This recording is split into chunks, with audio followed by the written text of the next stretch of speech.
We are back. Chris and Company rolls on with another episode. Thank you very much to the people who were receptive to last week's interview with Jace Young. It was one that I was really proud of, and obviously great stroke of luck that we booked him right before he got called up. And look, I could talk about baseball all day until I'm blue in the face, and I probably will at some point, not just today, but most days. But we got to be realistic. Football season is right around the corner, and we have two programs that are entering year ones under new coaches. Michigan bringing in Sharon Moore, who did coach a fair amount of games for them last season, but he's taking over as the official head coach as Michigan tries to defend their national championship. And on the other side of the state, we have Michigan State under head coach Jonathan Smith, who is turning the page and beginning a new regime following a very tumultuous end to the previous era that was Mel Tucker. For the first time in Chris and Company history, we have two guests. Now, they're not going to be two guests at the same time, but I wanted to do half Michigan State. In the first half of this episode, we will be talking to a contributor to the Wolverine, a former coworker of mine at MasonBrew.com, and close personal friend. I don't mean to brag, but in this particular instance, I'm very proud to call this person my friend.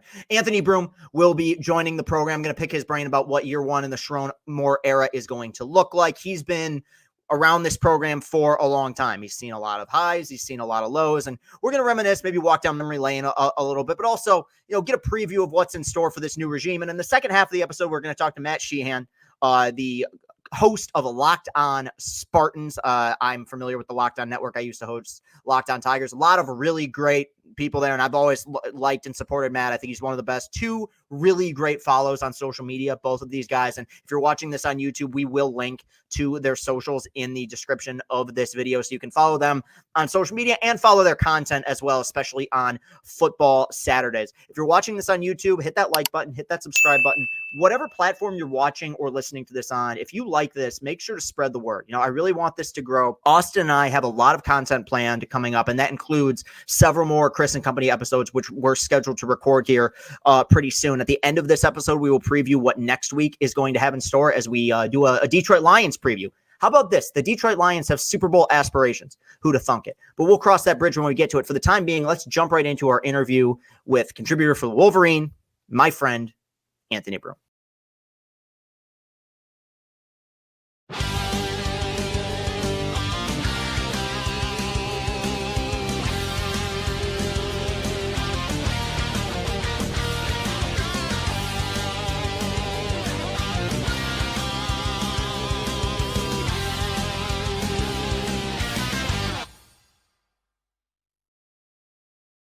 All right, Chris Company rolls on with an exclusive, a twofer today. The first of two guests joining the program. A man who, in my mind, needs no introduction, and I did technically already introduce you, but for the time being, Anthony Broome of the Wolverine joins the program today. What's going on, buddy? Nice to see you, man.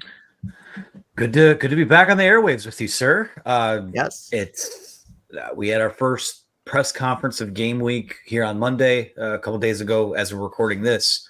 And it felt like the first day of school, back in the swing of things. Free time is now fleeting. It is non-existent. Doing 30 hours worth of existing in a 24-hour day, it feels like, but have it no other way. Love this time of year. I think it's going to be a fun football season across the board, not just for Michigan. So excited to see what shape that takes. Yeah, and for people wondering, Anthony and I used to do podcasts almost 3 years together on a weekly basis when we were working at MasonBrew.com, a much different football program back then, the one that we talked about. Significantly more tumult and sadness. But we had a reunion episode, you, me, and Luke, after winning the national championship this year. That was a lot of fun. But first off, I got to congratulate you, because the Broome family must have some very strong genetics. I think that's the right term, because you survived 8 Jim Harbaugh off seasons, and I'm not seeing a whole lot of gray hairs there, Anthony. So that's a testament to you, my friend. And I guess that's kind of where they're there. They exist. Okay. I guess that's kind of where we'll start with this, because obviously Harbaugh being one of the most polarizing, but also one of the most talked about figures, really in all of sports, honestly, but especially in college football. Is there a part of you as a journalist that's going to miss the circus that came with Jim Harbaugh being the head coach at Michigan? Yeah, because the dude could walk down the street chewing bubble gum and it would draw a reaction out of someone, which is good for business, right? No, yeah. anytime, let's take the storylines of the last year or so out of it. I mean, when you have a guy that polarizing, when you have a guy who's had the success he's had now at both levels of the sport, and even prior to Michigan, the success he had at the college football level, like it was pretty apparent from the jump. And like my introduction to this, this type of sphere was Harbaugh's first year at Michigan. And, there's a presence, there's a gravitas, there is, to be frank, like a circus aspect to all of it. You go back to the satellite camp things, the signing with the stars. It was he had a bit of carnival barker in him early on, before things kind of shifted and took on different, terms and all those types of things. So it's very different, because, and I think I keep coming back to this anytime I do one of these spots, is Joel Klatt said during the broadcast of the spring game, and summed it up as everything is different, but everything is the same. There's a lot of new blood within that program. There's a lot of guys who have been with the program. I think anytime, the big kind of, zoomed out 10,000 feet view is, oh, look at all the guys they lost. But, I go through this roster and there's a lot of guys who have been with Michigan for the last 2 years, 3 years, and have seen a lot of things. So it does feel similar right now.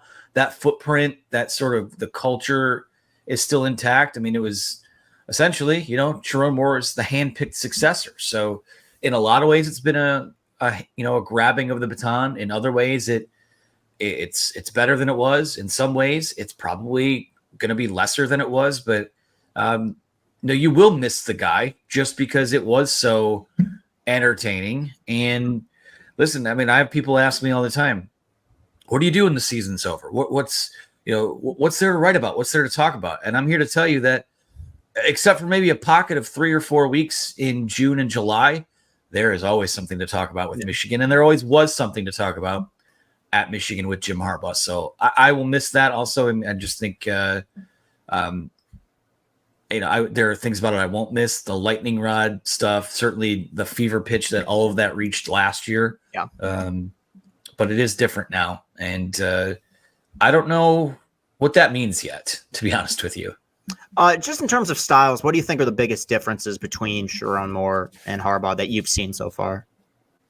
I think Sherrone, specifically with the media, and this is more a recent development. I mean, we talked to him in the spring, and it was like nothing had changed in terms of guarding the nuclear launch codes with your information. But the last few times we've talked to Sherrone, and we were fortunate enough to be out, at the collective had a golf outing, and we were invited out. We did a live stream out there, and Sherrone was on set with us. And there's certain things you're not going to talk about. He's not going to tell us who his starting quarterback is. He's not going to give away any state secrets, but it seems like he's just gotten more comfortable with the media. It feels like, it's not a meme, or it's not every press conference isn't some kind of viral clippable moment. You think of do worms have machine guns and steel in your spine and all these different sort of Harbaughisms. I think Sherrone is, and this could be a knock on Harbaugh or it could be a praise on Sherrone. I think Sherrone Moore is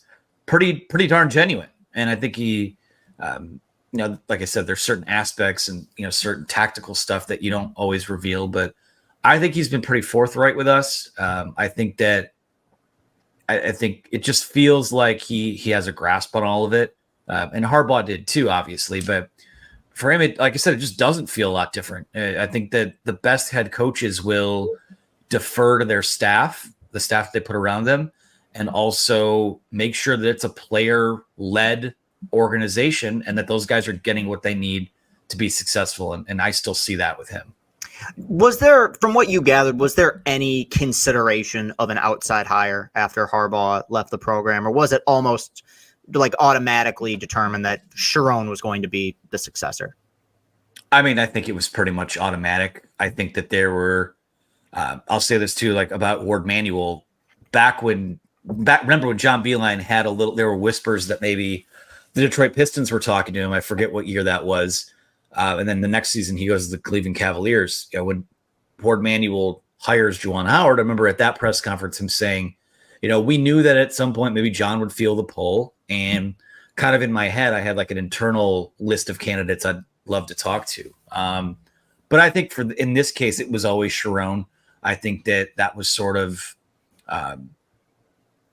maybe the hand-picked successor. I think it was the most logical choice, especially when you look at how things ended last season, where he comes in, coaches the last 3 games, leads Michigan to really, I mean, arguably their 2 biggest wins of the season, given that at any point last year with everything that was going on with the sign stealing allegations and Jim Harbaugh's suspension, if they had lost a game at any point, I think that maybe all of that comes tumbling down like a house of cards. So from that standpoint, I just think that, from the moment that Jim Harbaugh got on a plane and talked to the Minnesota Vikings a couple off seasons ago, do I think Sharon Moore would have been the guy then? No, I don't necessarily think he would have. I think that Josh Gaddis may have been ahead of him in the pecking order. I think maybe Mike Hart would have been ahead of him in the pecking order. But, if you want to call it kind of a roundabout way of like the Game of Thrones or the succession plan, I think that Sharon Moore did the best job and kind of outlasted all of those guys. And he's earned it too. It's not a given, just something, well, here you go. You're the next guy up. I do think that he earned that, in at least with what he, how he was able to keep that team together and really just being a guy that's been through all of it there. Comes in 2018, he'd been through the 2 blowout losses to Ohio State. They had been through the COVID season. He was a massive part in the turnaround over the last 3 years with what he did with the offensive line. It's about as earned a successor as I think there could be when you go internal. I don't really ever think there was a consideration for anyone else. Now, if Nick Saban doesn't retire, maybe Kalen DeBoer gets a phone call. I would have been a proponent of that, but I think once it went the way it did, there was a player-led meeting or a player meeting with Ward Manuel, and one of the players, I'm not sure which one it was, pulled him aside and just said, who we want. And from there, I mean, they had a coach before the 48 hours were up. So kudos to them on moving fast there. It was as seamless as it's going to be, and especially considering the circus that came with Michigan's last several coaching hires. I mean, both good and bad, the Harbaugh and then obviously Hoke and Rich Rod. For this one to be relatively quiet, I think was for the best. He had a hell of an audition tape, right? I mean, how many coaches can say that they've beaten Ohio State as a head coach before, getting hired officially at Michigan? And I do, obviously, this is a season preview for this team, and I do want to talk about the 2024 version at some point, but I want to kind of walk down memory lane here in the sense that there is something really special. It's that quote from The Office, right? I wish there was a way to, know you're in the good old days before you've actually left them. Let's be real. The last 3 years are the good old days of Michigan football. And maybe they continue this year. Who knows? Maybe this team can pick up where they left off, but 40-3 over the last 3 seasons. And what made it so special, I think, for not just us, but the entire fan base was like how it felt like it came out of nowhere. And that I remember us doing a podcast after Harbaugh had received his extension in 20 and just thinking, look, I think the program will be stabilized outside of the COVID year. It has been, but the idea or hopes that we had of this being a perennial playoff team in the 14 playoff, a team that's consistently beating Ohio State, it felt like that had kind of, become something of a dream. And then all of a sudden in 2021, they just put together a group that changed things. You were around there for the blowout losses to Ohio State, and you were around there for the turnaround in which they've beaten Ohio State 3 years in a row now. What were the biggest changes that you saw that made you feel like that 2021 team was the start of something different and new? I think something I'd always said, and you have a better memory than I do, so you could back me up or discredit me here, but I've always said it. I felt like that 2016 Ohio State game in particular, I think really did they did miss an opportunity to open a window there, because you win that game, a spot call goes, a different way, or you just have more than 7 total yards in the fourth quarter to close out a game. I think you win that one and you're playing for a Big Ten championship in year 2 and probably in the college football playoff. And that's, that fed itself into a lot of narratives. I think that maybe the biggest misconception about let's talk scandal for a second. I know the clear line of demarcation is what happened after the COVID season, but to act like this is a program that hadn't positioned itself for that type of success. No, I mean, it lost a coin flip game at Ohio State in 2016. 2018, it went into Columbus favored and got its ass beat. 2019, they were, Hassan Haskins makes a one cut differently on a 4th down play. It's an 8-point game with like 8 minutes to go. This team had been on the doorstep of that type of success, but I had always said, like, at this point, you put yourself back in the, where the mentality was coming off that COVID season. One, if Jim Harbaugh stays, and I'll be honest, I'll take responsibility for it. Like, I thought that maybe that was the end of it because it just looked so bad, and so many cracks from the previous few seasons had turned into fissures that were pretty hard to ignore. And I think we sat down, and when it was clear that Jim was coming back, it was, all right, well, he's got to flip this entire coaching staff. Like, Don Brown's got to go. You got to get back to what you are and stop trying to be, this power spread offense team that they were trying to be under Josh Gaddis. And I think the biggest key to all of that, it was going to take a special group of guys, and not to be, puff your chest out about the history of Michigan football, but it took a special group of guys back in 1969 to kind of beat Ohio State back then. And that was all, that's player leadership. And that's where, again, the Aiden Hutchinsons of the world, I think you put that guy on the Mount Rushmore of at the very least modern Michigan players. But he's as integral to this program's success and its history as a Charles Woodson is, as some of these other guys were, as a Mike Hart. I think the player leadership they had with the guys that just kind of frankly sat down and said, we're tired of this shit. We're tired of the guys that don't want to be here or that are opting out of bowl games and all that type of stuff. They completely changed the culture, completely changed the mentality, right down to, hey, like, your shoes have to be stacked and put in a certain way in the weight room. Like, there's no weights that are left stacked. There's, everything's got to be as detailed as it possibly can get. And I think when you take care of those details from Monday through Friday, I do think that materializes on Saturday. The most undisciplined teams that I've ever watched have always been teams that I've heard did not practice well or didn't get a lot done during the week. It truly was kind of like this has to be the best set of reps we've ever had in the weight room. It has to be the best day of rest that we've ever had in terms of get your body right, proper nutrition, proper hydration. And to be frank, I mean, yeah, I think that some of the stuff in terms of how they prepared for opponents, I think that it did play a part in it to a certain extent, at least from a detail-oriented approach. So to me, I think that's the biggest key is I think that program just got so into the details from the janitors all the way on up to Jim Harbaugh about what they did. And I think that it played a huge part in how the last 3 years went. I think the further away that we get from sports in the COVID year, the harder it is to make sense out of any of it. In the moment, we were like, this is a bad Michigan team. And it was. I mean, I'm not 2-4 is 2-4, and it would have been much worse and not for the cancellations. But I think we can also agree if there were normal circumstances for that season, I don't think they go 4-8. Like, I think they're probably, but in a way, I think that's absolutely the best thing that happened to them. They needed kind of that bottoming out. And I think the biggest thing, you bring up leadership, and that's all true.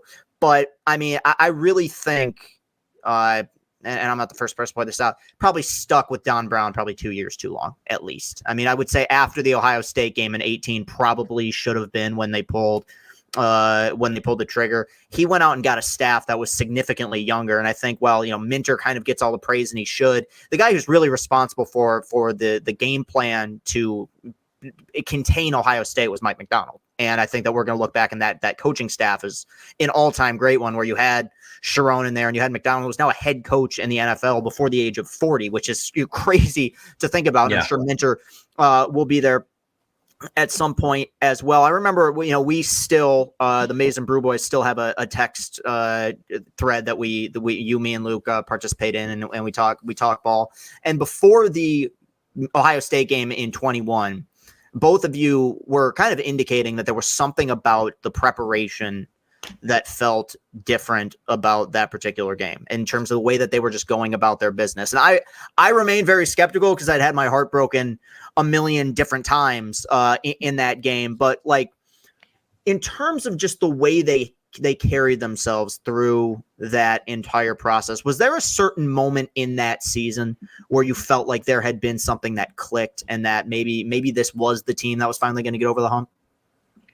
I remember after they lost that game to Michigan State, and I was like, this is what has been. Yeah. They'll go 10-2. They'll lose against the two best teams they played, and you'll go to the Peach Bowl, or you'll go to whatever's the non-playoff bowl, and none of your starters will play, and you'll just get destroyed by someone. It felt that way. I think a pretty clear. Well, there's a couple points. There were a few points in that season where you're like, all right, this team is better than I thought they would be. When they blasted Washington in week 2, that was great to see. That atmosphere was an all-time atmosphere in Ann Arbor as well. It was a night game. You would come off Oregon beating Ohio State a couple hours earlier. So the people were ready to go. And that truly kind of felt like, not to tie too much into, not to go too much off the question here, but that was the game, the origin of, Sharon Moore's smash mantra that he says.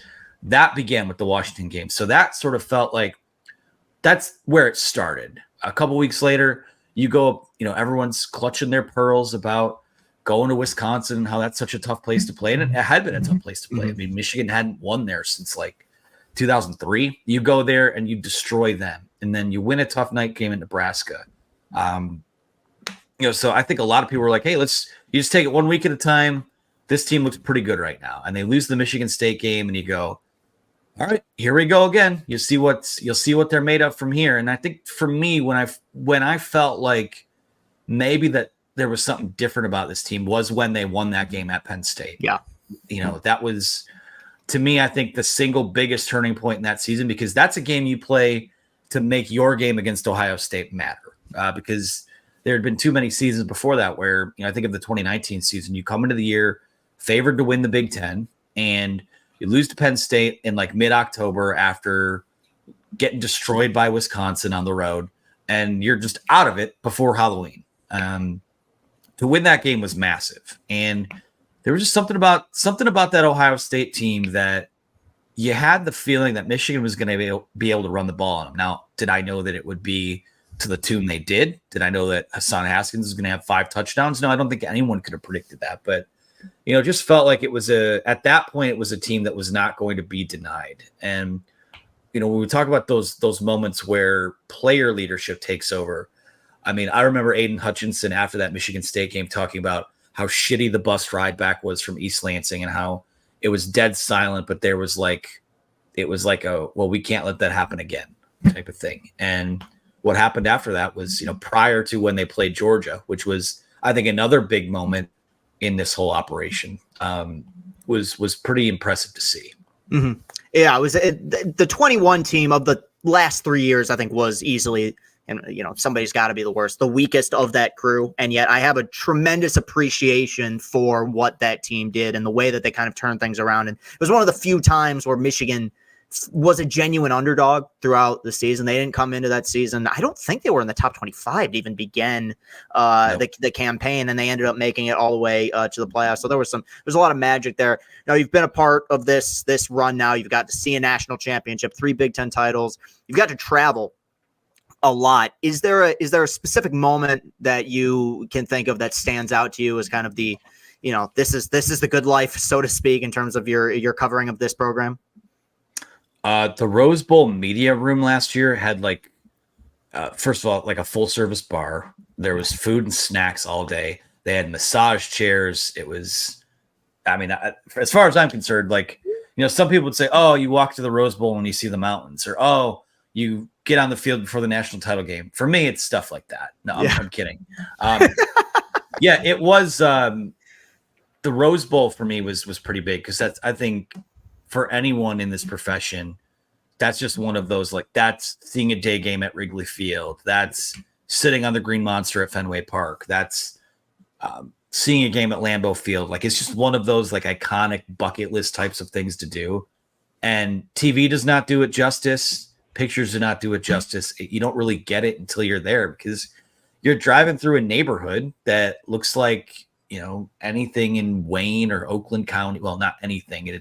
Pasadena's still very nice, and they don't water their lawns out there. But all of a sudden the neighborhood just kind of opens up and there it is. And you take the elevator up to the press box and you get these giant big bay windows there. And those mountains, I mean, it really is the mountains that was maybe the craziest thing to see. And then the game that followed after that was, I mean, that one's going to go down in history. So for me, that is still maybe the most gratifying trip I've been able to make, just from, take the game out of it, being in that venue, in that atmosphere, that whole run in general. I mean, I'll never forget. I was not home for like 14 of 15 days during the holidays. I came back from the Rose Bowl, packed a bag, was on a flight to Houston about 16 hours later. And it's a lot of fun. For as many times as maybe you go spend in Piscataway or you go see a game in College Park, to kind of the flip side of that being, one of the most iconic venues in sport, and then going to Houston. I mean, I think one of our country's best cities, with an amazing food scene, and then the game being what it was itself. That was pretty incredible. Yeah, I would argue that Michigan-Alabama game will be remembered as like the last truly great game of the previous era of college football. Whereas like it's before Big Ten expansion and, 20 teams in a conference and these super conferences, and NIL doing what it's doing. Like there was just something so purely college football about that moment, and obviously helped out a lot that Michigan ended up winning. But let's transition now, because I could and probably would like to talk about the national championship team all day, but we are here to preview. There is a season to be played coming up as Michigan kicks off their season on Saturday night against Fresno State. Look, a lot of turnover, but as you brought up earlier, a lot of familiar faces as well. I think one thing that had to be recognized about last year's team is there was so much depth that even with what they lost, you're going to see a lot of guys back here and say, God, that guy's still in college. He's still part of this. But I think one of the big changes are the staff changes. Harbaugh gone, Minter gone, Sharon Moore goes from OC to head coach. It seems like you've covered Wink Martindale a fair amount since he's taken over for Jesse Minter. I guess so far, what's your assessment of the staff and what kind of changes do you feel like, if any, we're going to see in terms of Michigan's style of play in 24?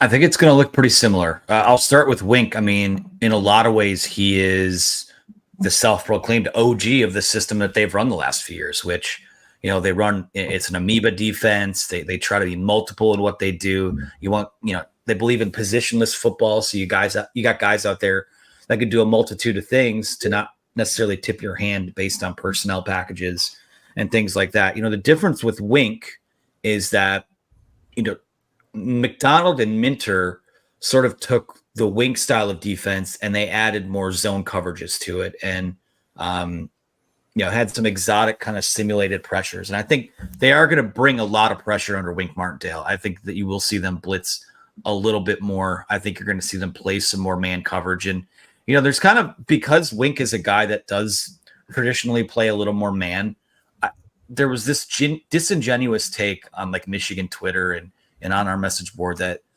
so Michigan just hired Don Brown again. Well, no, because Don Brown's guys barely repped any zone at all. I mean, they're going to be multiple in what they do. They have guys that can do a lot of different things. I think the depth is stronger than some people might even give it credit for. And you've got this group of guys that I'm sure we'll talk about in a bit. Your Mason Grahams, your Kenneth Grants. I think you've got NFL players in almost every single spot out there. So a lot of people have asked, like, how is Wink going to adjust to the college game? I think given that the horses that he has there, I think it's going to be pretty seamless for him. I think there's some up-tempo stuff that maybe college teams give them a little more trouble with. I could see there being maybe, a little more bend but don't break with this style of defense that they'll play. I mean, they're not going to go 2 months without a team taking a rep inside the red zone. Yeah. Like that's just not going to happen. But I like his staff there, defensively, all of the assistants that they put around him on that, because they did flip the staff on that side of the ball completely, due to the circumstances of guys going with Harbaugh and whatnot. Something I like is that all of those guys have been defensive coordinators elsewhere. So not only do you have this like exchange of ideas, but you have, let's call it what it is. I mean, Wink Martindale's no spring chicken. At some point, the NFL comes back calling, and I could see him going back. it feels like you have a little more of a succession plan there. Whereas I'll put it this way. When Sharon Moore did his opening press conference about 12 hours after his hiring was made official, he said he had a pretty good idea of who his offensive coordinator would be. And it wound up being Kirk Campbell, who was the quarterback's coach. Acted with a lot of conviction in that.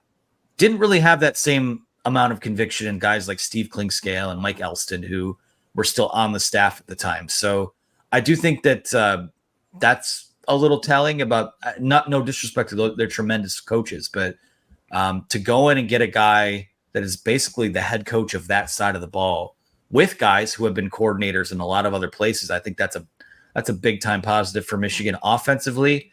I think that those guys, it's going to be interesting because Grant Newsome, again, sort of like a junior Sharon Moore, in that comes up as a GA, coaches the tight ends. Now he's coaching the offensive line, and his, the task for him is tall. You got to replace all 5 guys from last year. Ron Bellamy, I think, has done an underrated job coaching the wide receivers. I mean, they're replacing 2 NFL guys. They're replacing Roman Wilson, replacing Cornelius Johnson. I get that there hasn't been, a Braylon Edwards type of guy that's come through since he was there, but those guys got after it and played some really good football, and there are questions there too. But Bellamy's done a good job. I think that Steve Kasula has the benefit of maybe having the best tight end of the country as he leads that position group with Colston Loveland. The interesting one to me is Tony Alford coming over from Ohio State, because we talked a little bit earlier about what was the aspect that led to, or one of the big things that led to their turnaround. I think that the running backs were coached a lot better. I mean, Mike Hart may be the best pound for pound, like, developer of talent relative to what's brought in of maybe any coach in the country right now. They move on there. Tony Alford's recruited very well at Ohio State. They've always had kind of these star running backs, and I think that Michigan will continue to recruit that position well. But that's the pixie dust that he sprinkled on Hassan Haskins and Blake Corum and Donovan Edwards in some of these big moments. I don't know. We'll see if that's able to be replicated. But defensively, I like the staff. I think they have a lot to work with there. Offensively, it's going to be different just because of all that they replace. But I think that from most of what we've gleaned from these guys, I think the returns have been pretty positive.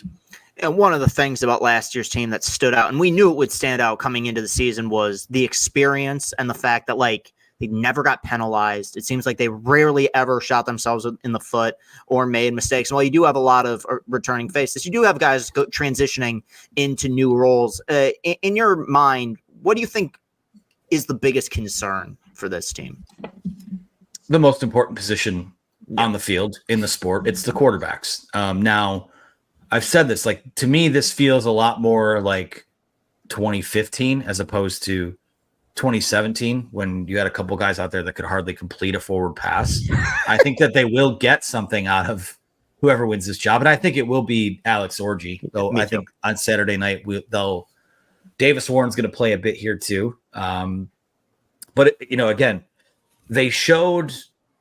A lot of people have dogged Cade McNamara because of what happened after he left Michigan, but he played some pretty darn good football in 2021, ran the offense, didn't make a ton of mistakes. And yes, that can still get you a Big Ten title, can get you to the college football playoff. But Michigan took that next step the next year and the year after because J.J. McCarthy was money in those got-to-have-it third down situations. Sort of vomited up all of his mistakes in that Bowling Green game in non-conference play. But other than that, I mean, the guy, when you look at some of the advanced numbers and I'm not a huge analytics guy, but you go in and you look at some of the, how valuable he was per drop back. Yeah, the stats didn't mirror Bo Nix or Caleb Williams or some of those other guys. But in terms of the points expected that were added every time he dropped back to throw the ball, it was right up there with all of those guys. So that's something that, JJ McCarthy did the little things so well that you're not going to see and maybe a lot of it was intangible too, but you're not going to realize the drop off that there is there until that kind of goes away. It's like the old adage of you don't know what you have till it's gone. So for me, it's the quarterbacks. I think that the best version of this team features Alex Orji figuring it out, and just being an adequate enough passer. He doesn't need to be JJ McCarthy. But my biggest concern whenever you have a quarterback battle and one of the top contenders, you label them as, the pros, the cons. And when one of the cons of a guy that's competing for the job is, well, we just need to teach him how to play quarterback. That scares me a little bit. And we'll see what happens. I think the world of Sharon Moore. I think Kirk Campbell and he are a really good brain trust. I think that they have the tools to make this really interesting. I think it's really just a question of how weird and how wacky they're willing to get with it. Because if you're just going to ask Alex Orji to drop back and hand the ball off and maybe have a couple QB runs during a game, I don't know that your offense is going to be that difficult to stop. But if you incorporate, I think of, not to be long-winded with it, but I think of the game plan they had in the Rose Bowl, the pre-snap, the misdirections, if you can get your opponent to even just freeze for a split second, that's the difference between a 4-yard run and a 60-yard run. So the ability to play the chess match is going to be really interesting. And I think that Orji gives them the path to, being the most interesting on offense. But Davis Warren had a really good camp too. So we'll see what happens. Yeah, I think fans are going to realize pretty early on how good JJ was. And you're right. Like, statistically, nothing's going to wow you. But it's and I'm not even talking about what people think he's going to be in the NFL. But I'm telling you, he's the most impressive quarterback they ever had here. He made plays that nobody else was able to make. And even if you want to, again, even if you look at the statistics, like last year's Ohio State game, 140-something yards, doesn't wow. He was 16 for 20. He was efficient as hell. I mean, he had 4 turnovers all season. 3 of them came in one non-conference game against a MAC team. Besides that, he was essentially flawless. That is my biggest concern as well, and I think it's a lot of people's biggest concern. You're right about Cade. He's stabilized the offense in 21, and made some throws, made some play. You bring up the Penn State game, the Eric All touchdown, drove him down the field in the Nebraska game to tie and ultimately win that game. He made some plays, but this, we said for 7 years, or at least 6 years, what can the Jim Harbaugh era be with an elite quarterback? We found out the last 2 seasons. And now what can they be with transitioning to a new era?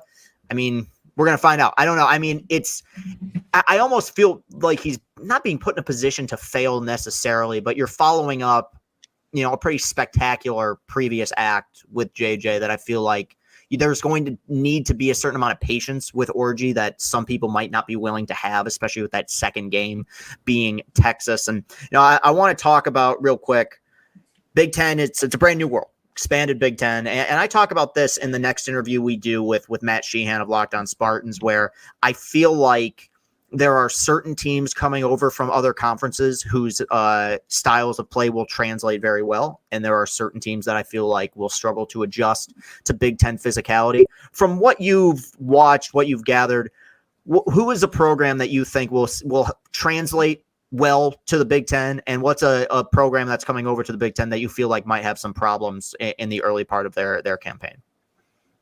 I picked Oregon to win the Big Ten this year. So by virtue of that, I think they've got the goods in the trenches to hold up in the Big Ten.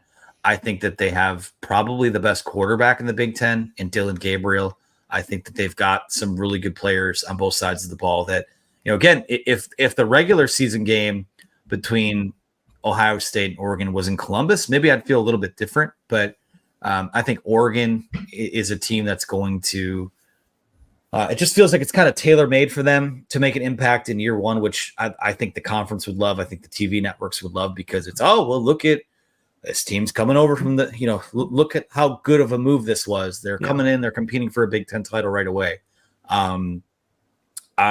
From there, Lincoln Riley and USC are going to have a really tough time, because they're already, just look at what's happened when they played Utah the last few years. I mean, they get stuffed into a trash can and kicked down a hill every time they play those guys, it seems like. So I think that that's going to be a tough adjustment for them.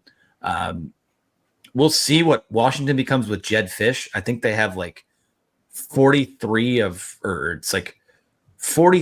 44 of their guys that were in the 2 deep last year. Or this might not even be accurate. Whatever it is, all but one starter returns for them, I think, from last year too. And that's was certainly bigger, wide-ranging changes than what happened at Michigan. So that's going to be an adjustment. And then poor Deshaun Foster just didn't even know that we didn't know where UCLA is located.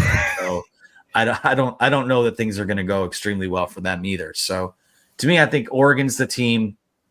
Obviously, there's going to be recruiting battles, up and down the West Coast with USC and Washington and UCLA to a certain extent. But, when you look at the team that's coming in from out West that I think has the most staying power and that will make the biggest impact right off the bat, it's Oregon. And to be frank, it's probably not even close. Yeah, I think you're right. I think that they're going to transfer. I have them winning the Big Ten as well. And maybe it's just I don't want to pick Ohio State, but genuinely, like I'm starting to have some concerns about what Ryan Day is doing there. Not to say that he's been unsuccessful, but I think they panicked a little bit in this offseason, quite frankly. And that's a conversation for another day. But obviously, let me just hit on that super quick if you don't mind. I think it's what's going on there is interesting to me because it reminds me. Like they're trying to, Ohio State's a Ferrari, right? Like that's a team that has over the years scored a lot of points, thrown the ball up and down the field.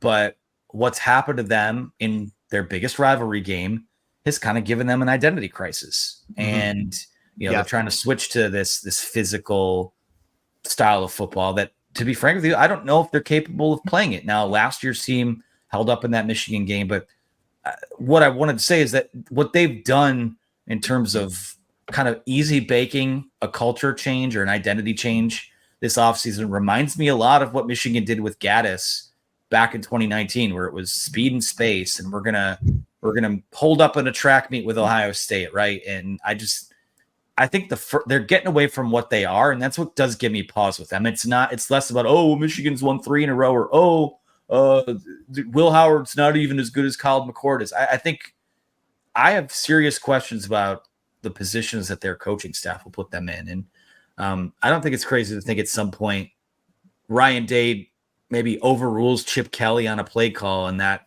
kind of becomes something that's controversy there. So I'm with you on that. Yeah. And I think one of the things that made those Urban Meyer teams so scary was, they scored a lot of points. They would air the ball out. Dwayne Haskins threw for 50 touchdowns, and half of them came against Michigan in that one game. But there was a level of toughness and physicality that they had. Those were disciplined teams. And I think, you're right. I think last year's Ohio State game was much tighter. You look at the previous 2 years, not only were they dominated on the lines, they just did a bunch of stupid shit. I mean, 15-yard penalties, throwing Roman Wilson's face mask, headbutting guys on the sidelines, the kind of stuff that Michigan over the last few years just never did. And that's where I feel like that panic kind of sets in. Have you enjoyed this new era of Big Ten football? Do you look forward to covering it, or do you kind of miss the regional element of college football? I think I'm a guy who likes to take things the way they are instead of yearning for the past and what was. Am I gonna, will I miss aspects of the Big Ten just kind of being the Midwest thing and the Pac-12 being the West Coast thing? I will. At the same token, I mean, I'm coming from a background of the last couple of years, at the very least. I mean, you go 5-6 weeks without seeing a team that has a pulse to it. I mean, you look at Michigan's schedule this year, there's like a showdown or a measuring stick game like pretty much every 2 weeks or so. I mean, the season really can get broken down into thirds because there's a lot of big games that they're going to play. And you're going to know what they are quickly. And I like that because show us what you are. Mm-hmm. And with the 12-team playoff, if you lose a game or two, like it's not the end of the world anymore. I've never really liked that, if Michigan, a spot call doesn't go their way or they can't get the stop they need in an Ohio State game, that all of a sudden you're just playing in the Orange Bowl now and no one really gives a shit about it. Like, I like the fact that there's a chance for revenge now. I mean, Ohio State, even if you lose to Michigan for a 4th time in a row, there's a chance that a week later or a couple weeks later in the playoff, you're going to get a chance for redemption there. So I like it. I know a lot of people don't like that it's kind of starting to mirror the NFL or whatever in terms of it feeling more like a pro sport, but I just want to see more games that matter. And there are too many people that I know that are season ticket holders that are tired of, every other year, the Michigan State game is really the only marquee game that they get to go to. So I think it's going to be a lot of fun for fans. I think that it does not devalue the stakes, from my opinion. I think it actually even adds more stakes to it. I'm excited for it. I'm fired up. Again, I don't have to watch them play UNLV in week 2. Texas is coming to town in week 2, and you're going to find out just where you're at. And it's a lot easier to talk about a team when you have those type of data points. Yeah, that's the one part of this I do really like, is last year, as fun as it was, got kind of annoying because we knew how good that team was, and yet there was an entire contingency of it wasn't until Penn State when people were like, I don't know how good they are because they didn't play anybody. It's like, I get it, but you can't really control who's on your conference schedule. Like, I'm sorry that, the Minnesotas and the Indianas of the world aren't able to carry their weight against Michigan. 2 more questions for you. You've been around the block now for a minute covering Michigan football. Is there a particular player that stands out that you really enjoyed covering? There's a few, and most of them are from the last couple of years, obviously. I think Aiden Hutchinson is up there again just because, he's been a local guy. He played his high school ball at Dearborn Divine Child, and then goes on to play his pro ball with the Lions. So, there's this thing locally where we basically have watched this guy grow up, and that's a lot of fun, to see him be sort of the rising tide that turned Michigan around. He's a big reason that the Lions have turned themselves around. I mean, just an impressive guy and a tone setter in every sense of the word. Mikey Sainer still is up there. That's my guy. Blake Corum is up there. JJ McCarthy, again, he is like the nicest guy imaginable. Minnesota is a perfect fit for him. Just always forthright, always polite. And whenever, I can be a bit of a cynic sometimes. Whenever someone's that nice all the time, I wonder, okay, what's going on there? Yeah. But he's outstanding. His family is extremely nice and has been good to us. So those are the guys. But really, and again, I know people can say, "Oh, of course the Michigan guy's going to come on here and say this," but the players that we've gotten to cover, especially over these last few years, it's not it's not hard to see why they were able to kind of band together and turn it around as a unit, because I think they all have kind of come from good families. I think that they all are bought in, and it's, it is palpable. I mean, you can see it more, apply every single cliche to it, but it's not hard to see why they were able to turn that around. Yeah. You were one of the first, you were early on JJ. Kids like to use the phrase aura nowadays, but you were one of the first early in his freshman season who texted us being like, I think there's a very small percentage chance that this guy ends up being a bust. It just seems like he's got it between the ears, and obviously he ended up fulfilling his destiny. Final question. When it's all said and done, after the 12-game schedule plays out, before the bowl game, before the playoff, any of that, what will Michigan's final record be? It's interesting that you should ask that, because I just put out something on the Wolverine earlier on Tuesday. It was actually Rain in our football preview magazine. I picked him to go 10-2. I think that they're going to win the Texas game in week 2. I think they're going to get them into a rock fight and kind of just squeeze out of there with one late. And the 2 losses I have to Oregon and Ohio State. I do think it is Oregon, Ohio State, and then a bit of a gap. And then Michigan's maybe in a cluster with, Penn State, USC. I think Iowa could be a dark horse this year, but I am going 10-2, which I think 10-2, I don't want to say pretty safely gets you in, but I think that's pretty close to being a lock with their schedule. I think there are scenarios where 9-3 can get you in, depending on what it looks like. You lose a close game to Texas. I mean, you go down to Columbus and put up a fight and come up short. I think the committee will look at that schedule and look favorably on things like that. But you can't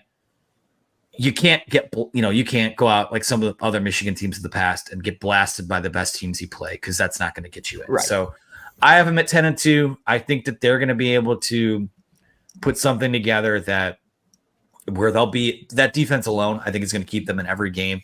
I think there's a misconception with the offense that, the defense is going to have 2 pick sixes and a scoop and score like the Iowa Hawkeyes have to every week to mount some kind of effort. I think they're going to be good enough on offense, but probably not good enough to do anything more than, get to a college football playoff quarterfinal game. I just think offensively, they're probably at least 7, 8 teams ahead of them that I feel a lot better about in terms of, being a threat to win this whole thing again. So 10-2 would be a great first season. I think there's, there's a lot of reminders here. It feels pretty similar to Harbaugh's first season to me, just in terms of, what the expectations are relative to what I think they actually have. I don't think that this is going to be a huge step back. I think that if anything, maybe next year, maybe we see some sort of tapering off, but with the talent that they have, there's no reason this team can't go out and win 9 or 10 games. Yeah, we're pretty much in lockstep with that. I think this is going to be a remarkably competitive team. I think much of the DNA that we saw last season will translate over. I just feel like they won't be as solid between the lines and as disciplined maybe as last year's team was. Look, man, it's well documented. I'm happy to have it well documented. You're one of my best friends. I appreciate the work you do. You've been working your balls off for a long time, since well before the Wolverine. I'm ecstatic for you that you've had the opportunity, as you and I are both suffering Detroit sports fans, to cover this really incredible run and to be there in person for a lot of it and to experience a lot of it, not just, doing silly shit like partying in Indy with me. I mean, legitimately covering the team and seeing, all the fun that you've had. I mean, I'm incredibly proud of what you've done. And real quick, before you head out, if you just want to plug your socials or where we can find your content, the floor is yours. You can find us over on thewolverine.com. We will be running a kickoff sale for the rest of the week. We're 50% off from annual membership. It's been wonderful to experience being part of one of the bigger Michigan sites in the market. Promo code kickoff24. It's going to get you in on our site for a year when the math breaks down to about a cup of coffee per month, which is worth it to me. I probably need to drink a little less coffee, to be honest with you, but it's been incredibly gratifying and to kind of have you at my side as a peer, and then of course as a friend. After we stopped working together, it's always meant a lot, and you've always been very supportive of me. So proud of all the work you've done as well. You're a good man. I'm glad that we got to chat again. Thanks, buddy. And yes, it's worth it. I got my commemorative edition right here for the people out there. So thank you very much, man. Anthony, I'll talk to you again soon, whether it's on this show or just as friends. I appreciate you joining the program, and go Blue. All right. Take care. Thanks so much to Anthony for hopping on. I mean, that was one of those, it's just basically two friends talking. That was probably one of the easiest interviews that I've had to do. And I mean that as a compliment towards him. We know each other very well. And he's a remarkably intelligent guy. And he's always been one of the best at being objective when it comes to Michigan football. And he's one of those guys who's been around there for a program that was going through a fair amount of tumult. And he's been around for a program that is experiencing the highest of highs. And so make sure to follow all his content. And I appreciate him hopping on for the second half of this episode. We're going to get to our interview with Matt Sheehan of Locked On Spartans. You can follow him on Twitter. All his socials will be listed in the description for this video. So without further ado, let's jump to that interview. Bringing the energy today, Matt Sheehan, Chris and Company's second part of this episode, a Chris and Company first, a two-parter, so to speak, as the official college football season begins. Yeah, I'm going to be honest, and I didn't tweet this out. The whole week 0 thing doesn't do a whole lot for me. I understand. Ooh, I understand, but it's like, don't give me the teaser trailer. Give me the full movie. And the full movie is this. It doesn't count. It doesn't start for me until I see Big Ten teams. Like I need to see like Illinois versus Northern Illinois at 12 p.m. or 11 a.m. Central Time on September 7th to know that it's real. You know what I mean? See, I do understand that line of thinking. I just love week 0, and I wouldn't change a thing about it. I was having a conversation recently, and they were like, they got to get more marquee games up. Like, what's SMU Nevada doing at night? Like, I actually like that because that is the essence of college football. Just a massive road 28-point favorite going into Reno, Nevada on a nice chilly summer evening and almost losing the game thanks to just stupidity for the full 3 hours of the game. Like it was just a beautiful way to start the season. You get your upset early on with Georgia Tech and then, well, of course, a great Hawaii kickoff to end the night. Why not? So I, for one, am a week 0 sucker, but that's because I don't really have a lot of hobbies, Chris, and college football is pretty much all I have. I'm not knocking anybody. Okay, you're watching the guy who will like fist pump his way through strikeouts during a spring training Yes. ball. So it's like, if there's anyone who should not begrudge any person for maybe getting a little bit excited and or overexcited about week 0 of the college football season, it's definitely me. But so let's talk about your Michigan State Spartans. Obviously, you are the host of the Lockdown Spartans podcast. I am an alum of the Lockdown Network, great people over there, and so we've known each other for several years at this point. And I want to talk about this new era of Michigan State football, because I would say Michigan State football fans, the one thing over the last several years that I can say is I don't think there's been a fan base that has experienced a larger variance in terms of expectations. Where I would say 2 years ago at this time, you guys are coming off of an 11-win season. There were expectations of, okay, maybe they won't repeat that, but the future is very bright with NIL and recruiting and Mel Tucker. Yeah. And by the midpoint of last season, there was a level of bracing by your fan base that I hadn't seen from any fan base in a long time of like, let's keep it under 30, like, please, in terms of, and you know what, again, with the way things went, I don't blame, I don't blame the fan base for that, but you come in here, fresh slate, Jonathan Smith era. Yeah. And I feel like similar to Tucker's first year in COVID, though there is a little bit of difference. There's kind of a fuck it, let's ride type of vibe to this season where there's not a whole lot that they could do that would make the fan base, freak out and say that this is a disaster. So you're kind of playing with house money. Is that kind of where the expectations are at so far with Jonathan No, Smith? you absolutely nailed it. Like, not only is it nice that we have like a fresh restart, new beginnings are on the horizon here for Michigan State this Friday night, but like the expectations are very minimal. Like right now, like I'm expecting a 7-5 season. Like, let's go to the Tax Slayer Bowl over in Jacksonville, guys. Let's do it. Let's have a hoot and a half. But that's where they're at right now as far as expectations. So they're not even sky high. The over-under, we've all seen it. It's 4.5. I mean, the experts don't think a lot of Michigan State. So it is truly, like you said, house money. And there is a refreshing kind of aura to that going into a season because, off the Peach Bowl, it's like, I want more of that. Like, let's keep this riding. And then, okay, you miss a bowl after that year. And then you go into the next year being like, we're going to need to see something this year because we are saddled with this coach for the next, like, realistically 3 or 4 years, if anyone can pony up the money for a buyout, barring a crazy scandal. And would you look at that? Option B ended up happening, and we were rid of that pretty easily. But nevertheless, like, it's been some puckering preseasons the last few years. This one, we're happy at least. Like it's new beginnings, Chris. I'm smiling to start the season this year, not kind of just shaking in anxiousness. It's still the honeymoon phase with a new coach. You're willing to give a guy a little bit of leeway, especially with this situation that he inherited. And what I'm about to say, it might sound like a backhanded compliment towards him, but it's actually not.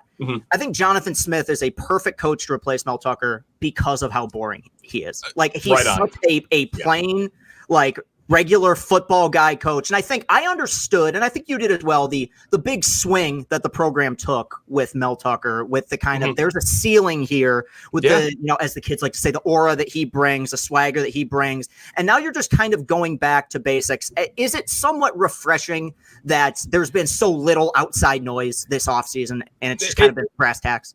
100%. Even when he left the program early in the season last year, the rest of that season was just mired in horrible headlines. And it's like, I wouldn't mind a stretch here, and I'm sure the players agree heavily with this too. I wouldn't mind a few months with absolutely no buzz around the program. And like this has been like as low buzz as it could possibly be for a new head coach entering a program, but all for the right reasons. Like he is just a boring, like straight cut person. And there's nothing wrong with that. We are doing like a lot of whiplash here in the last few years because D'Antonio to Mel Tucker, like that was whiplash. Like, hey, here's a guy that wouldn't want to recruit outside of like the Ohio State border. And now this guy's going national. He's talking NIL. He's talking transfers. We're talking marketing. My goodness gracious. We're going to the goddamn moon over here. Whoa, this is great. And then, that rocket ship blew up right in our face. And it's like, maybe let's just go back to basics, what we know of just being about it instead of just kind of talking about it. So look, there's a lot of things you can knock about Tucker for. I didn't like hate that strategy. I think there is some marketing and things that you have to do at a place like Michigan State, especially the situation he took over. But I'm fine also letting Jonathan Smith just do it his way because we've seen it work here at East Lansing under Mark D'Antonio. We've also seen it work recently in Corvallis over at Oregon State. That guy knows how to rebuild a program, and this is what this is. It is a program rebuild. I've always felt that for some bizarre reason, the Michigan State football programs and the Michigan basketball program have always had this weird mirror image of each other, where like right? I feel Yes. like the Beeline and D'Antonio eras kind of like reflected one another. You know, they had their system. They didn't really, I'm not to say they didn't care about recruiting, but they brought in the guys that they knew they could develop. They often did more with less. And then both programs went out and got the high ceiling, you know, big swing. He's going to recruit, you know, showmanship type of hire. And both looked like they had worked all the way. I mean, mirror images all the way down to being a wildly successful regime in the second year of their regime, and ultimately falling apart. You know, so it is kind of some weird symmetry there. But you know, back to Jonathan Smith, you know, he comes in from the Pac-12, rest in peace. And it's a bit ironic because he comes from the Pac-12 in a year in which so many Pac-12 programs come over to join the Big Ten. What are some intangibles that you think he brings as a coach that will, in terms of his style of play, his style of coaching, that you think will translate well to the Big Ten? This almost sounds like I'm dodging the question, but like his style of play that he had at Oregon State, it almost is like it grew up in the Midwest and had these kind of roots, because it is a physical product of football. And that's how they got it done in the Pac-12. Like they were never going to out recruit anyone, especially being in Oregon shadows. Much are the problems that Michigan State has right now and probably will have for a while here. Like, hey, who's around us? Well, it's not just Oregon. It's Michigan. It's Notre Dame. It's Ohio State. It's Penn State. Like it. Okay, you're already against the 8 ball right there, but he made up for it just by physicality. That was at both ends of the ball, and I know it's like one of the biggest cliches of football, like, oh, you got to be physical. No shit, it's a game where you tackle a whole lot. So, like, of course you do, but, like, he embodied that both with the defense, which the defensive coordinator stuck around over there in Corvallis. He took over as the head coach over there, so it'll be different under Joe Rossi, but nevertheless, the offense, he came in, introductory press conference, said you have to establish a run. We will find our identity through running the ball. That's not just, you know, him speaking. He proved that over in Corvallis, and with the way they scheme up runs and the powerful running backs Michigan State does have, I think we can start seeing something we haven't seen in a while in East Lansing. That's not just a strong run game, but it's just an identity on the football field. So that's what he brings over, something that could fit very well into the Big Ten, because that's the kind of football they were playing over there in Corvallis recently. It's why I'm very fascinated to see how some of these Pac-12 teams are going to translate in the Big Ten. I think that there's some that will have a seamless transition. Like I think what Dan Lanning's doing at Oregon, I think that they'll translate. They're going to have high-powered offense. Yeah. They have a certain physicality, but like I wrote a whole blog a year ago about like even regardless of losing Caleb Williams or not, like I think USC is going to have some serious struggles, because we can joke, and I'm not saying they aren't deserving of the criticism, but we can joke about the Iowas and the Wisconsins and the Minnesotas of the world. But those offensive and defensive lines do have a level of physicality that you bring to the Big Ten that is needed. I mean, I think it's almost in a weird way kind of similar to like the Rich Rod era in Michigan was never going to work, because that 3-3-5 defense just isn't going to play against guys who are going to load up the box in the offensive line and who are going to run the ball 30 times a game. I think that it's a major advantage that Jonathan Smith kind of brings that type of physical mindset over to the Big Ten. I think ultimately it will help him. You bring up the running game, and obviously much was publicized about Aiden Childs coming over from Oregon State following Jonathan Smith. You know, I think that's a huge step, regardless of how successful or how much he doesn't succeed this season. To go into year one knowing you have a QB1 is huge. I mean, I'm a Michigan fan. We talked about it. It really wasn't until I mean, to be honest, it wasn't until JJ in 22 when we were like, all right, he's quarterback. There's no controversy. There's no but. There's no 5-star freshman that's waiting behind them. How much of an advantage do you think it is that they can at least go into the season knowing it's Childs and then everybody else on the depth chart in terms of quarterback? Yeah, there's so much question marks, you know, going on this season with the new coaching staff. There's almost 60 new players on this team. But as long as you can take care of that line item, that helps greatly. Everyone can follow the leader, you know, because it's not just the quarterback, but he's also captain of this team, and he was voted on by his teammates. So it's very clearly he's also highly regarded too. So just the psyche of the quarterback himself, we're doing the ultimate armchair quarterbacking right now. This is going to shock a lot of people listening. I've never played quarterback at the Division I level. Never really got close, but I could only imagine it helps not having to battle through the fall and then kind of having that drag on into the season where you know that there's a guy breathing down your neck right behind you and you're playing a little extra tight. I'm not going to say that was like the issue with Michigan State last season with Noah Kim taking the starting job, but I could not have helped. I mean, any less stress you can go into a season with can only help. And, you know, throwing the fact that he did come over with his head coach and his offensive coordinator and one of his top tight end targets. Like, I think it's going to be as comfortable as a start to the season it could be for a guy that transferred going into his true sophomore season. So life could be worse. And yes, just like you said, Chris, very happy to not be doing quarterback battle stories every 6 minutes on the show this offseason. It's why I've always hated two quarterback systems, and I've understood why quarterback controversies exist, but you brought up the point that I always make, which is I feel like there is a psychological element of feeling like you have a guy breathing down your neck, and that you're one turnover, you're one muff snap, you're one 3 and out away from potentially being replaced. I mean, I think that when you look at the heart and heyday of the D'Antonio era, I think in 2013 when he finally put his foot down and said, "Look, it's Connor Cook. All right, we're going with Cook the rest of the way." They kind of took off and had their glory years over the next 3 years. I guess coming into 2024, just kind of assessing this version of Michigan State football, what's your biggest concern coming into this campaign?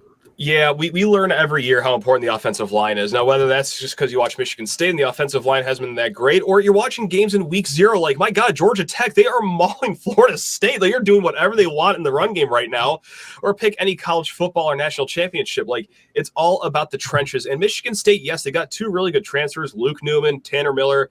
That's solid. I feel pretty good about Christian Phillips. That's your third guy on the inside, but the tackles, okay, you could talk yourself into being optimistic about that. But Chris, behind those 5 guys, the 5 starters, there's only one guy in the 2 deep with any college experience. It's Dallas Fincher. Everyone else is either like a redshirt freshman, a true freshman, a former walk-on. Like it's razor thin margins for offensive line health and experience. And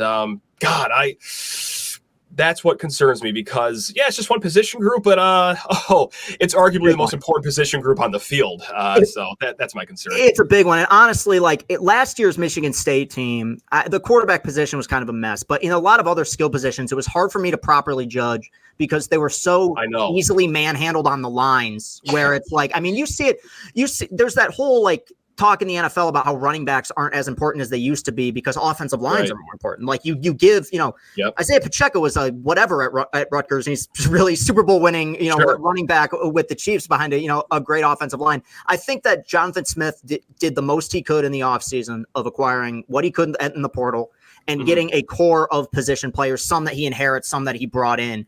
But I think what will determine kind of his ceiling at Michigan State is the physicality and whether they can develop through the trenches, as is kind of the case with most college programs, I feel like, at this point. Yeah, no question. And for a young quarterback, too, you want to establish your run because you can also go back to 2021. It's very applicable here. Kenneth Walker, he was a magician running the football. That's when Peyton Thorne had his best year, too. Like, you got to keep the defense honest against the pass. So if the run game can get going, sure, it's fun to move the ball and, not just have – 97 yards per game on the ground we had last year. It was a stat so bad, it hasn't been that bad since the 40s in East Lansing, Chris. Wow. That's how bad it was last year. So not only will we smile more when it's, 4th and short, but it makes life a lot easier for your quarterback. So that's what the name of the game is. Just make life as easy for Aiden Childs as possible. Let's have this young man try to reach his ceiling as soon as he can.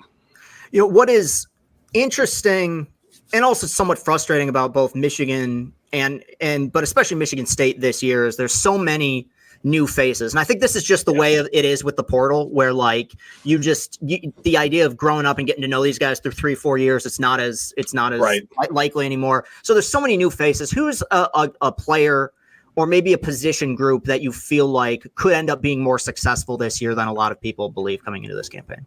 It's got to be the secondary, and just those words leave my mouth as a State fan. That's rich because it's been miserable the last few years. The secondary has been atrocious, and it's not all 100% on them. The pass rush wasn't great last year either, and those two of course, are married. Like you could have Sauce Gardner out there, and he's not going to cover a guy for 8 seconds if that's how long it takes to get to the quarterback. Nevertheless, though, with those new guys that you're talking about, who they added through the transfer portal, they raised the floor just for the secondary room right there. You already had Malik Spencer, Dylan Tatum.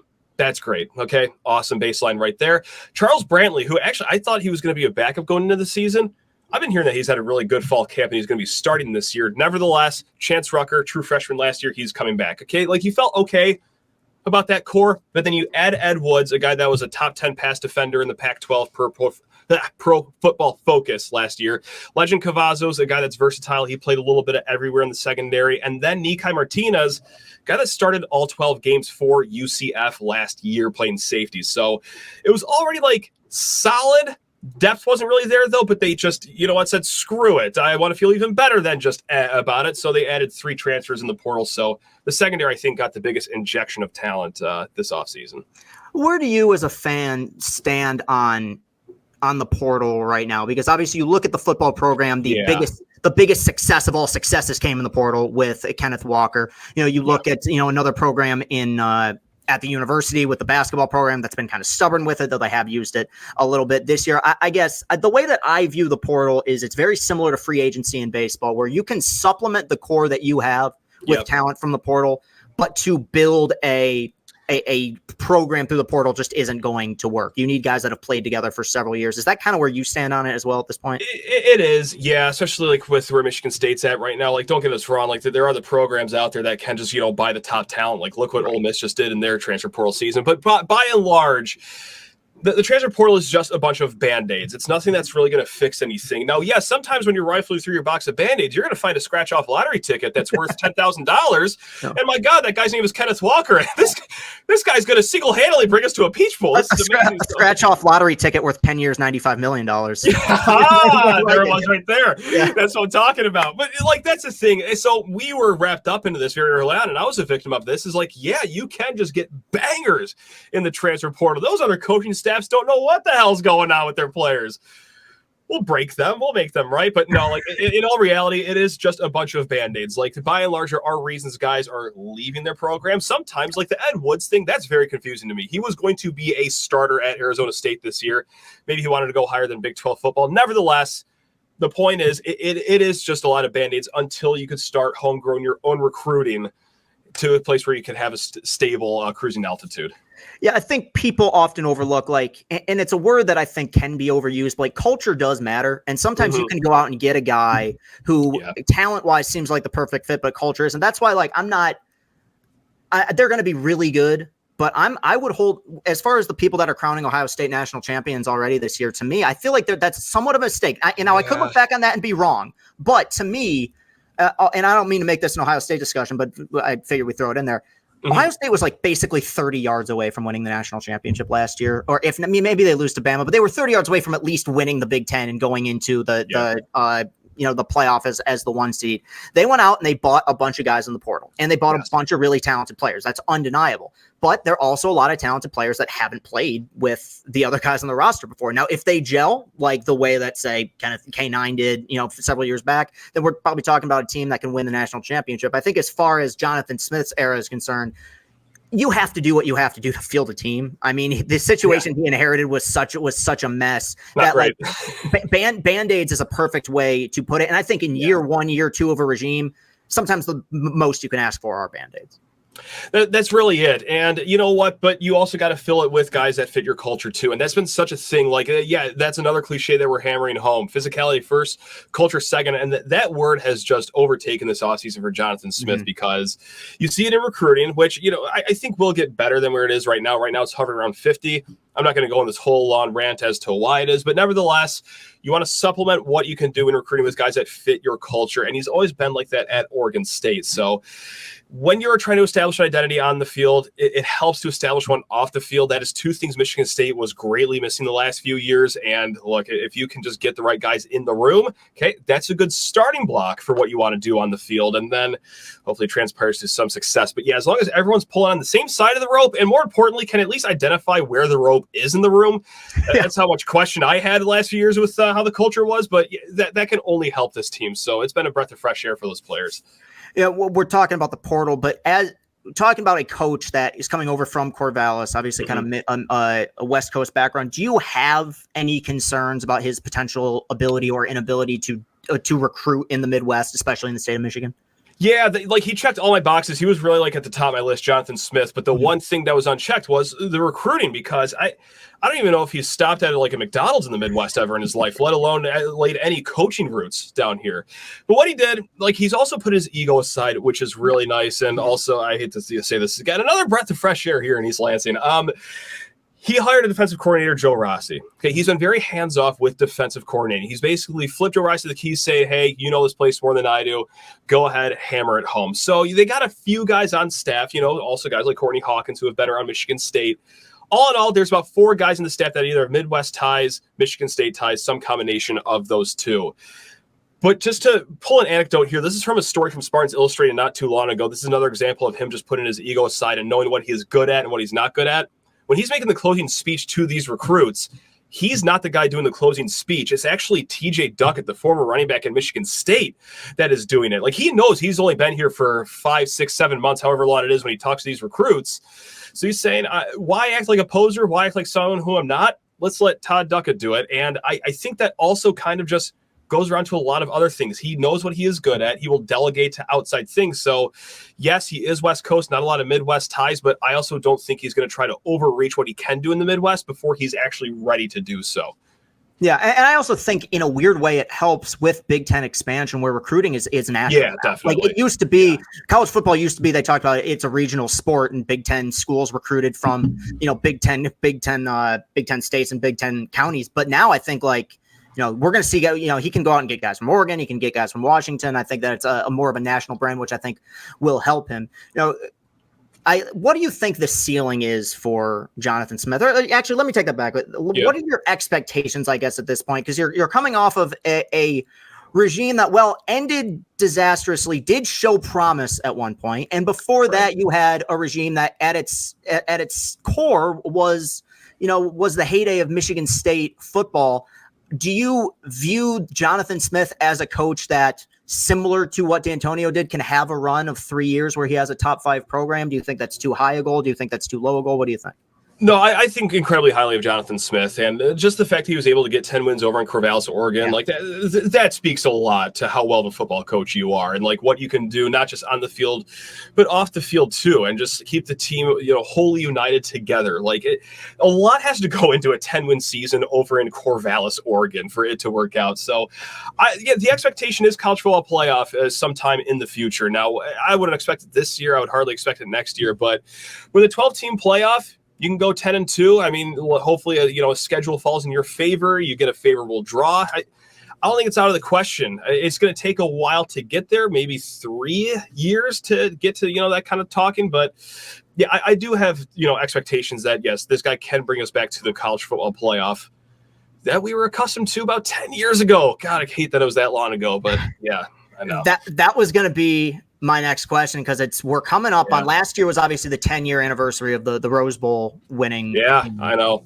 Which I think you would agree is the best Michigan State football team of my lifetime. It's between that and 15. I feel like I know. Or like, there are so many people, and I've made the argument myself too, that even the 14 team probably could have been better. Nevertheless, pick your poison from those 3 like that. Oh God, that's when we were smiling every Saturday, Chris. Yeah. Does it feel like a decade? I mean, since that run?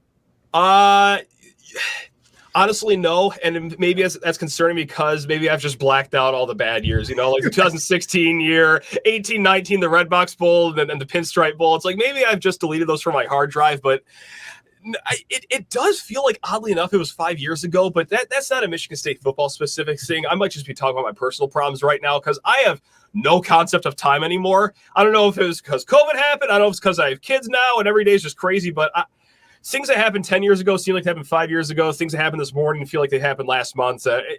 So you're just talking to a clinically insane person when you ask that question. I can't give you a good answer.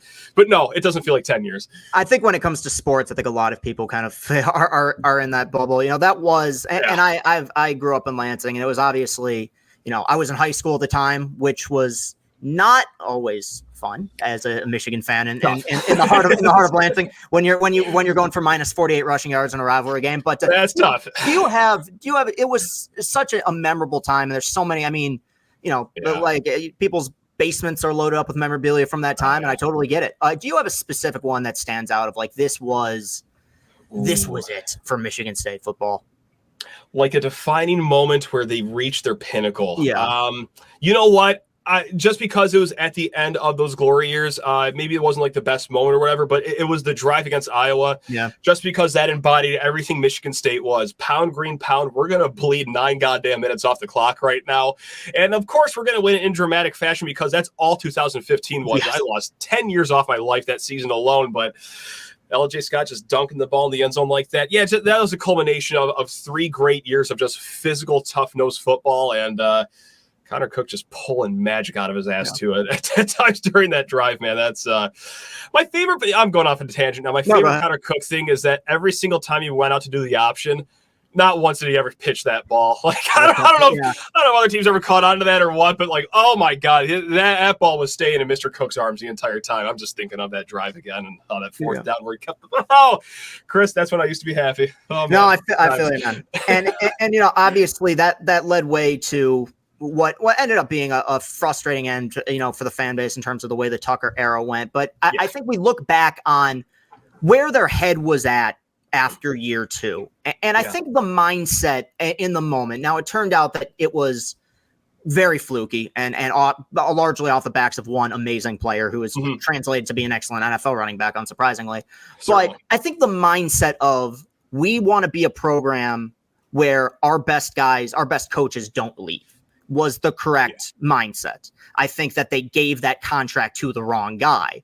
But let's say this timeline works out the way that you want it to, and in year 3 Michigan State is a 10-win football team that is in the thick of of making the college football playoff. And let's say, I don't even know, just some other Big Ten team or some team out in the SEC says, I think Jonathan Smith's doing a great job at Michigan State, let's make a move for him. Do you think that Michigan State as a program and as a university will be more hesitant in the future about giving a coach a long-term extension like that because of the way that the Tucker era went? Or do you feel like they'll view that more as an anomaly and just kind of bad luck than anything else? It'd be impossible to blame anyone for being a little reluctant to give someone the Godfather deal like that. But I don't think so, just because of already what you're hearing from outside, even the halls of the football program, like just how different it is, just how just healthier it is, the communication between players and coach. It just seems just like a better situation altogether. Like we did get a little too high on our supply a few years ago. Like, oh my God, the winds are racking up right now. Let's just lock this guy in right now blindly. Like I think already, even though the ball hasn't even kicked off yet, I just think there's more substance right now in the program. And I think that's going to, go a long way with the people that actually matter. Not myself, Chris. I just yap in a microphone. I don't donate millions of dollars to the school. That's who's really going to be making this decision here. Yeah, no, I think you're right. And I think ultimately just, you have to look at the eras differently. Or Mel Tucker from the beginning, even when it was working there for a minute, was a risk. I mean, the guy had 1 year of head coaching experience under his belt in college football, and that was a 5-7 year 1/year 0 thing at Colorado where you couldn't really judge it. I think that Smith, with having already more of a proven track record as a head coach than Mel Tucker ever did, I think that you can't really blame the sins of the past potentially on what's to come in the future. Look, they kick off this week, that Friday game, which Michigan State is kind of like that's like they own that the way the Lions on Thanksgiving at this point. That Friday evening kickoff. What in these early parts, these early games of the season, which I think the schedule for them lines up pretty well, where they can play at least winnable / very competitive football in the early part of the season. You're not playing the Ohio States of the world. Now they have a brutal stretch in the middle of the season where it's like goes Michigan to Penn State to Ohio State. Like they play some really good teams. It's not good. I think the schedule lines up to see a lot of improvement in the early part of the season. What do you need to see just from the Florida Atlantic game alone that you feel like will give you confidence going forward for the remainder of the season? Yeah, I need to see the run game get going. I mean, Florida Atlantic, look, I'm not going to claim to know everything about their run defense, but I know Michigan State has to run the ball. And I go back to last year's game against Central Michigan. Watching that game, like, yes, on paper, I think they ran for 4.1 yards per carry or something like that. They only had 7 runs that went for 5+ yards. Like they got stuffed on 4th and 1. Like they were not moving the ball against a group of 5 team, which turned out to be the 3rd worst run defense in the MAC last year. But even before you know all that, that's a group of 5 team and you're the power 4 team. You should be moving the ball with somewhat of ease. And it was kind of a slog the entire day. So that's what I got to see against Florida Atlantic. Because if you're not going to do it against the Owls, well, I got a hard time believing we're going to do it against, the Iowas of the world, the Michigans of the world, even, later on in the season, the Rutgers of the world, you're going to have a hard time doing that against. So run the ball. And also on the contrary, well, stop the run. That'd be great too, because a lot of teams still like to run the ball in the Big Ten. Those preseason games they're important because of how unimportant they are, where if you look at them at face value, yes, I think Michigan State will win by a comfortable point total, but it's more, what are you seeing between the lines that can get you excited about how will this team look against the real competition? And I think that, like I said, those first 4 games, there's if they're 3-1, 4-0, I think that's a legit possibility. Great. And that kind of leads me to my last question here. There's so many question marks coming into a new era, and that's not even necessarily meant to be a knock on the program, but it's just it's year one under a head coach. It's going to be the case. So when it's all said and done and Michigan State makes it through their 12-game schedule, what will their final record be before the bowl game? I think it'll be 7-5, but like a really squirrely 7-5. I just, did an episode of Lockdown Spartans where one of my bold predictions was, you know what? They'll go through September. Well, the first 4 games, 4-0. Like, okay, they're going to win at Maryland. Maryland's got a good defense. Don't get me wrong. I got a hard time having faith in their offense that is still undergoing a 3-man quarterback battle at the time of recording right now. Nevertheless, I think 4-0, you get walloped, to put it nicely, against Ohio State, and then 6 days later flying across the country to go play Oregon. Thanks Big Ten for that one. That's great. I think they beat Iowa at home as underdogs. I think they lose to Michigan. I think it's a really weird end of the season. They're 4 very gettable games. It's like Indiana, Purdue, Rutgers all at home, and then road at Illinois. I think they lose at Illinois. I think they lose to Rutgers, but they beat the 2 Indiana teams. They beat Indiana. They beat Purdue, both at home, for a grand total of 7-5. That's where I'm at right now. So a winding 7-5. Yeah, I think that's probably around where I have them. I think that they will win one game that they're not supposed to win, and they'll lose one game that they're probably not supposed to lose. I don't know exactly what that'll be, but I think when you're dealing with an inexperienced team in the first year of a new regime, there is kind of a fair amount of variance where you don't know what version of them is going to show up. I think the Iowa game is kind of a good barometer because I mean, you're dealing with 2 different teams when you play Iowa. You're dealing with a defense that is hard as shit to get through and an offense that's as anemic, and it's still going to be that way. I mean, even with a new offensive coordinator, that style of play isn't really changing. I feel like if that's a game they win, it changes the ceiling for them to a certain extent with what Jonathan Smith can do. But obviously things kick off on Friday. Matt, you've been not just a friend. I usually use friend of the program as kind of a cheeky thing, but you have legitimately been a friend to the program. Oh, yeah. Well before this was a program. Like if you could real quick, and we'll make sure to do it in the description for this video as well. Plug your socials. What do you have going on that we can promote, not just throughout football season, but going forward in terms of all Michigan State sports? Yeah, if you want to see a grown man become unglued on Twitter, Sheehan_sports is where you can follow either one of us. Yeah, I was going to say, this is a really healthy duo to follow online right now. But yeah, Sheehan_sports on Twitter, and then on YouTube or wherever you get podcasts, Locked on Spartans. You can hear me bark about my favorite collection of 18 to 22-year-olds that decide my mood every single day. So there you go. Yeah. Well, always appreciate it, man. I appreciate you doing this interview. We will have you on again, maybe closer to basketball season to kind of preview that, because I feel like that's getting overlooked a little bit. We got 20 teams in Big Ten basketball too that we got to go over at some point. No kidding, right? As well. Probably at this point a bit more of a stable program, considering Izzo's been there my entire lifetime. I would say so. But but either way, man, you've always been one of my favorites. You are welcome on this show at any time, man. And if you're so kind, let's run it back at some point in October with our annual Michigan State crossover episode that we do for Locked On Spartans. So appreciate it. Check out all this stuff. Matt Sheehan, thanks for joining the program. You're the best, Chris. Thank you so much to Matt for joining. Matt Sheehan, to me, should be a bigger name. I find him wildly entertaining, great broadcasting voice, really fun interview. I've always loved doing his show, and I've been privileged to be on there. And hopefully he enjoyed coming on Chris and company as well and previewing Michigan State football. I think that the general vibe and expectations for Michigan State football are pretty similar across the board. I've seen as high as 8-4 for the prediction. I've seen as low as like 5-7, 6-6. But I do think that Michigan State fans, and Matt kind of reflected this, are definitely ready to turn the page to a new era after what was, last season was just a disaster for them. If you remove the fact that their biggest rival won the national championship, it was still one of the most disastrous seasons in Michigan State football history. I stand by what I said in the interview with Matt. I think Jonathan Smith is, again, this is a compliment, is perfectly boring enough to be the guy for the job. And I think he'll coach there, and I think he'll recruit there. So a lot to look forward to in this state as far as college football is concerned. And there's a lot to look forward to as far as pro football is concerned. If you're still listening or watching this podcast, next week's episode, we have booked an interview with Detroit Lions radio play-by-play man Dan Miller. He has been, you talk about somebody who's experienced highs and lows. We're talking about a guy who's been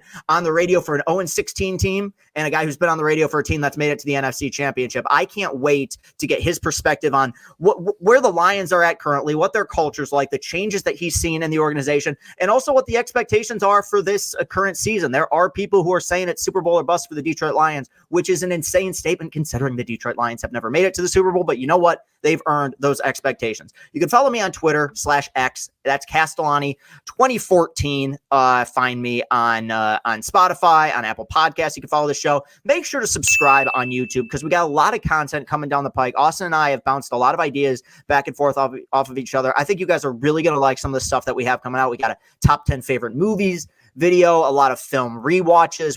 The Harry Potter series was just the beginning. We're going to do some more stuff that's going to be coming. I think you guys should find pretty entertaining and pretty funny. We're trying to do more of a variety act here. Obviously, sports and the interviews, that's kind of my fastball, no pun intended, but we want to branch out a little bit and really grow this YouTube channel as we kind of try to build independently. It's Austin and I in this together, and I appreciate having somebody to collaborate with. So thank you guys so much for listening to this podcast / watching the show. And a huge shout out to Anthony Broome and Matt Sheehan for jumping on and being a part of today's episode. Make sure to follow them on all social media platforms. I will see y'all next week with an interview with Dan Miller.